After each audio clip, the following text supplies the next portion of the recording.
Bonjour tout le monde. Aujourd'hui pour une nouvelle vidéo sur les chimies organiques. Dans cette vidéo, je vais t'apprendre comment équilibrer les équations oxydo-réduction. Cette équation qui remplit si tellement ton cahier. Tu dois suivre attentivement cette vidéo et comprendre à partir d'aujourd'hui comment l'on résout les équations oxydo-réduction. Pour ce faire, je te demande de connaître plusieurs petites techniques. Mais avant de parler de technique, qu'est-ce qu'une oxydation ménagère? Une oxydation ménagère est une oxydation qui conserve sa chaîne carbonée. Ou du moins, une oxydation ménagère est une oxydation qui conserve sa chaîne squelettique. Lorsque vous rencontrez un exercice d'oxydation ménagère, vous devez connaître les trois classes d'alcool. Alcool primaire, alcool secondaire, alcool tertiaire. L'oxydation ménagère d'un alcool primaire donne en défaut un aldéhyde et en excès un acide carboxylique. Quant à l'oxydation ménagère d'un alcool secondaire, donne en excès l'acétone. L'oxydation ménagère d'un alcool tertiaire ne donne rien. Alors, en résumé, l'oxydation ménagère d'un alcool primaire donne en défaut l'aldéhyde et en excès l'acide carboxylique. L'oxydation ménagère d'un alcool secondaire donne en excès cétone. Quant à l'oxydation ménagère d'un alcool tertiaire, ne donne rien.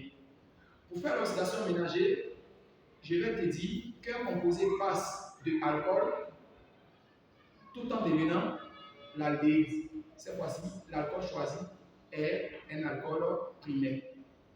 Mais je vais faire des équations avec les groupes considérés, le dichromate de potassium dans une première étape, et maintenant avec le permanganate de potassium. Sur ce, je vous demande de suivre attentivement ces équations. Au cours de ces équations, les groupes considérés sont Cr2O7 Cr3+, qu'on appelle le dichromate de potassium, appelé souvent le bichromate de potassium. MnO4-, Mn2+. Ces équations s'appellent le permanganate de potassium. Ce sont les groupes à chaque fois qui vont ensemble. Oxydation ménagère. L'oxydation ménagère de l'alcool primaire, directement, si tu vois cette information dans oxydation ménagère. Un débit de code aussi s'appelle oxydation ménagère. Donc, l'oxydation ménagère de l'alcool primaire est l'aldéhyde en défaut et en excès acide carboxylique. Oxydation ménagère de l'alcool secondaire en excès donne cétone. Oxydation ménagère de l'alcool tertiaire donne automatiquement rien. Rien est une réponse. On a alcool primaire, alcool secondaire, alcool tertiaire. Nous allons passer de l'alcool en donnant l'aldéhyde. Mais comment procéder? Comment l'alcool devient aldéhyde? Automatiquement, c'est qu'il y a une oxydation ménagère. Une oxydation ménagère conserve la chaîne carbonée. Nous allons prendre ce composé appelé propanol, qui est un alcool primaire. Ce composé serait par défaut oxydé pour donner un composé qui est appelé aldéhyde. Car on a dit que l'oxydation ménagère d'un alcool primaire en défaut donne l'aldéhyde. Comment résoudre cette grosse équation? Cette grosse équation te fait peur, mon frère. Cette grosse équation te fait peur, ma soeur. À partir d'aujourd'hui, je vais vous montrer un secret pour résoudre cette grosse équation. Avant de commencer, il faut compter le nombre de C. Je dis avant de commencer, il faut compter le nombre de C. 1C, 2C, 3C. Nous allons partir de l'autre côté du tableau et compter aussi 1C, 2C, 3C.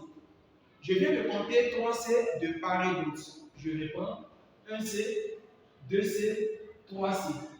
Je compte 1C, 2C, 3C. Les C sont déjà équilibrés. Je vais donc passer à H. 3H, ça fait 5, 6, 7, 8. Je viens de compter 8H. 3, 4, 5, 6. L'autre côté, je compte 8 et l'autre côté, je trouve 6. Il manque combien? Ajouter à 6 qui va me faire 8. Je réponds. Ici, il y a 8H. Ici, il y a 6H. Il manque combien de H pour pouvoir faire les 8H de l'autre côté? Combien ajouter à 6 va faire 8? Donc, je dois mettre 2 ici. Car 2 complété à 6H, on obtient 8. Désormais, 2H, 2 plus. 2 plus a besoin de combien de moins pour que les 2 plus disparaissent? 2 plus a besoin de 2 moins pour que les 2 plus partent. 1 plus a besoin de 1 moins pour disparaître. 1 plus a besoin de 1 moins pour disparaître. 2 plus a besoin de 2 moins pour pouvoir disparaître. Automatiquement, je mets ici 2. 2 plus a besoin de 2 moins. Je viens d'équilibrer. Je passe à l'étape d'ici. CR est combien de fois? 2 fois. CR est combien de fois? Une fois. CR est combien de fois? 2 fois. CR est combien de fois? Une fois. Je vais mettre combien là pour avoir toujours les 2 CR? Je vais donc mettre 2. En mettant 2, j'obtiens 2 CR et aussi 2 fois 3 qui me donne combien? 6. Je garde 6 là sur ma feuille de brouillon. Je vais répondre. 2 fois CR, 2 fois 3, ça me donne 6. 6, je garde sur ma feuille de brouillon. O est combien de fois? O est 7 fois. O est combien de fois? O est une fois. O est combien de fois? O est 7 fois. O est combien de fois? O est une fois. J'ai besoin de 7. 7 fois O est équilibré désormais. Les O sont équilibrés. 7 fois 2, ça devient 14H. Auparavant, on avait H2, c'est-à-dire 2 fois H. Désormais, avec le 7, ça devient 7 fois 2, ça fait 14. Tous les 14 là, vous les jetez ici. Tous les 14 là, 7 fois 2, ça fait 14. Tous les 14 là, vous les jetez ici. On obtient 14H, 14 plus. 14 plus, on dit de retrancher 2 dans les 14 là. En faisant 14H, ça fait aussi 14 plus. 14 plus, on te dit de retrancher 2 dans les 14. Si vous retranchez 2 dans 14, l'on obtient 12. 12 que vous obtenez, n'oubliez pas que vous avez fait une retenue qui était 6. Alors, vous allez obtenir 12 moins ce 6. On obtient donc 6. Tous les 6 là, vous les jetez ici. Je reprends. 14H, 14 plus. 14 plus, moins 2, 12. Pendant ce temps, on avait retenu 6. On a fait 12 moins 6, on obtient 6. Nous allons équilibrer en haut et en bas désormais en mettant une parenthèse. Pour équilibrer les deux équations, l'élève doit regarder le nombre de E. E est combien ici? 2. E est combien? 6. Je dois donc multiplier en haut par 3, quant à le bas par 1. 3 fois ce 2 qui est là, ça fait 6. 1 fois ce 6 qui est là, ça fait 6. L'équation est bel et bien équilibrée. Nous allons commencer à calculer ce côté qui est là avant d'aller calculer. On fait toujours ce côté situé là avant d'attaquer ce côté situé là. On fait toujours ce côté situé là avant d'attaquer de ce côté situé là. Ce qui signifie ça fait 3 fois cette étape. 3 fois cette étape.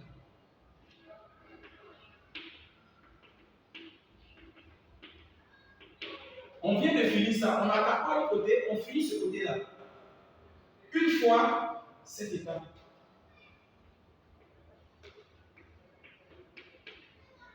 Une fois cette étape.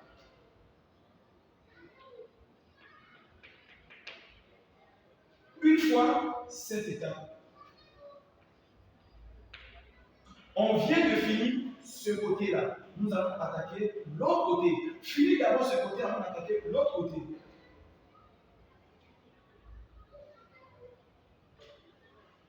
Trois fois cette étape. Donc, 3 fois cette étape va vous donner 3 CH3, CH2, W, H. 3 fois cette étape plus 6H plus 3 fois cette étape plus 6E moins. Avec cette information, vous devez continuer ici. Une fois cette étape. 2CR3.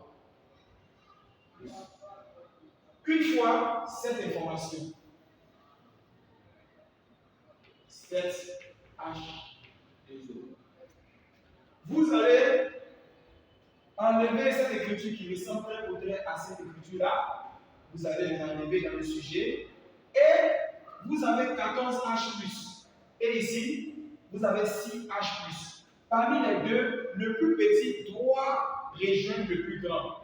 Et si le plus petit rejoint le plus grand, on va faire donc le plus grand moins le plus petit pour trouver la réponse qui reste.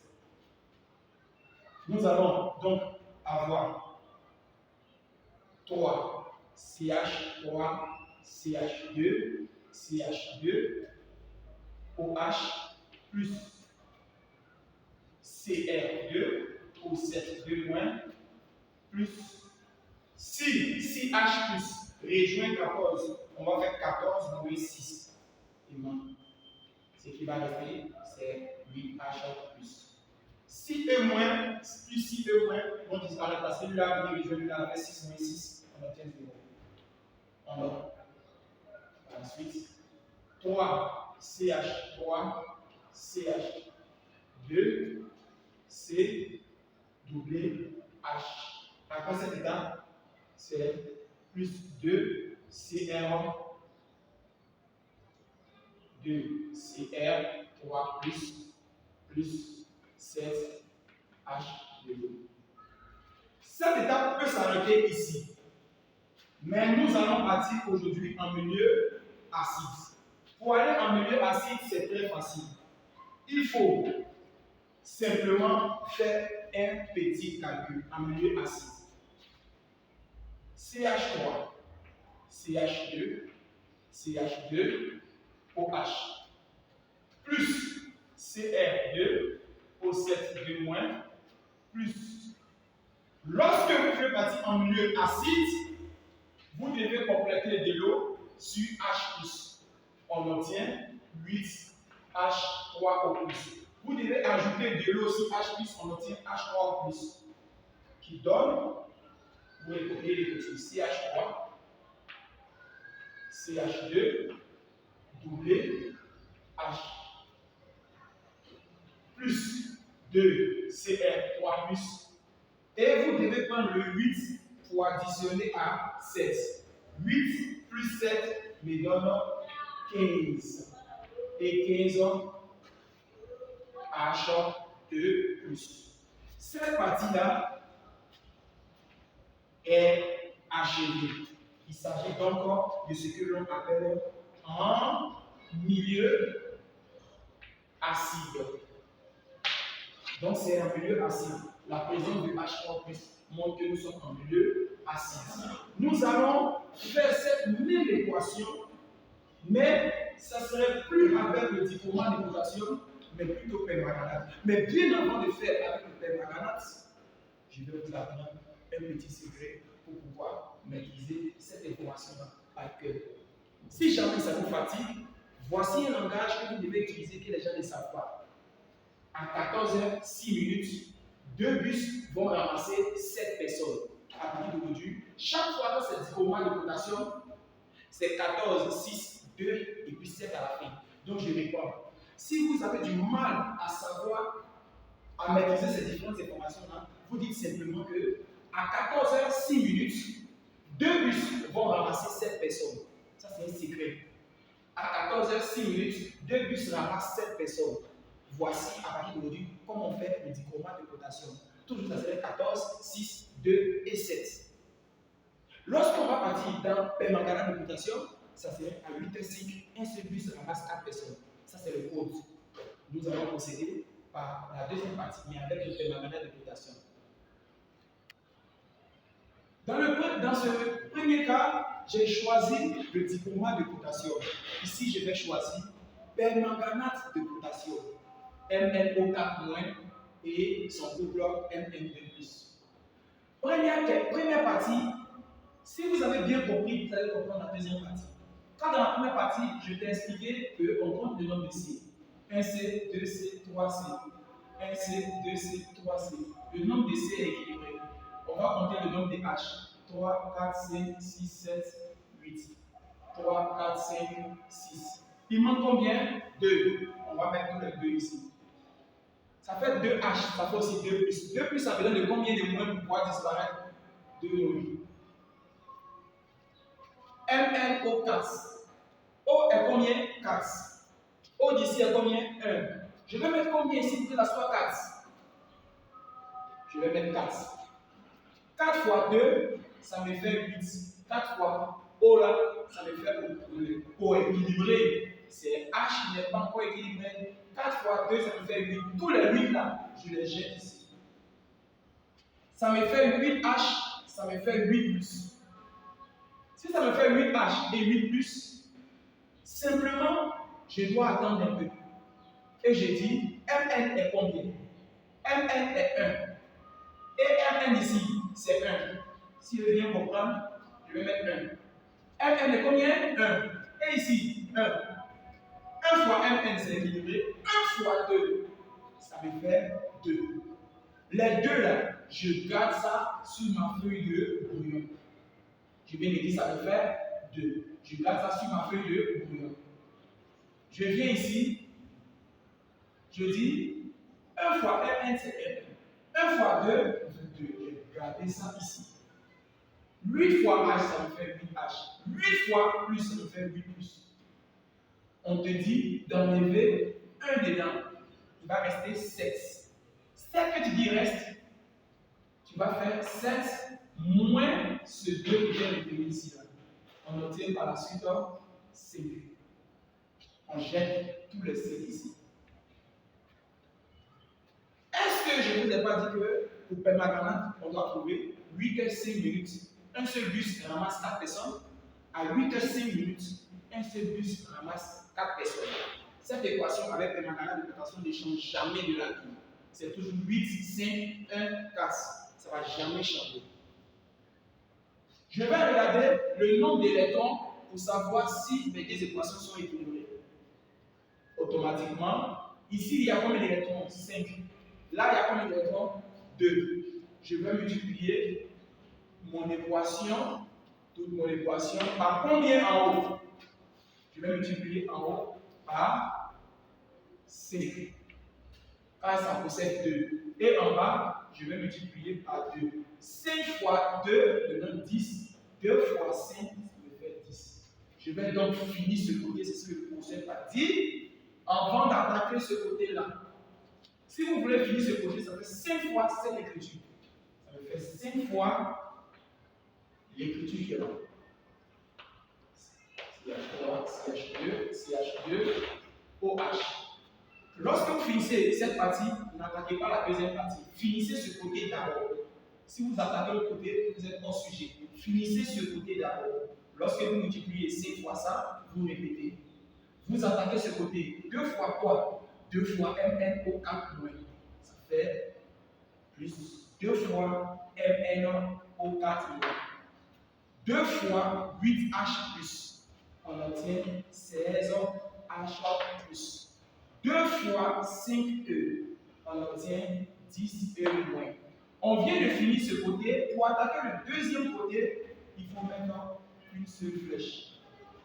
Alors, lorsque vous finissez ce côté, vous attaquez désormais l'autre côté. Ce même cycle-là va multiplier l'élément qui est situé ici. Ça me fait 5. Et là, CH3, CH2, C, doublé, H. Et encore 5 fois 2 me donne 10 H plus. Et encore 5 fois cette écriture me donne 10 E. Vous attaquez automatiquement l'écriture du bas. 2 fois cette écriture me donne 2 fois cette écriture. Et 2 fois cette écriture, on a 8 H. Nous allons enlever cette écriture-là pour faire une soustraction avec ça. Ça fait 10E moins 10E me donne 0. Je vais chercher le plus petit. Là, c'est déplacé pour être soustrait avec cet élément qui est ici. Il va me rester 6H+. J'ai repris 5 CH3, CH2, CH2, OH, plus 2 MnO4 moins, plus, lorsque 10 s'est dépassé dans celle, il va rester 6H+. Lorsque 10 avec 10, ça donne 0, une seule flèche, et on va copier CH3, CH2, doublé, H, plus. Et ici, on va remettre 2 Mn2 plus 8H de 0. Nous allons partir en milieu acide. Ici, l'élève même a déjà trouvé. Mais si le projet est dit en milieu acide, il faut continuer ton équation. Pour faire le milieu acide, c'est d'ajouter de l'eau ici. On obtient donc CH3, CH2, CH2, OH, plus 2 MnO4 moins, plus 6H et d'ajouter de l'eau, H3 plus, qui te donne, et répétez, 5 CH3, CH2, c'est doublé H, encore 2 Mn2 plus, et tu dois prendre 6 que vous voyez là pour compléter à 8, mais sans mettre de l'eau. 6 plus 8, on a 14 H2O.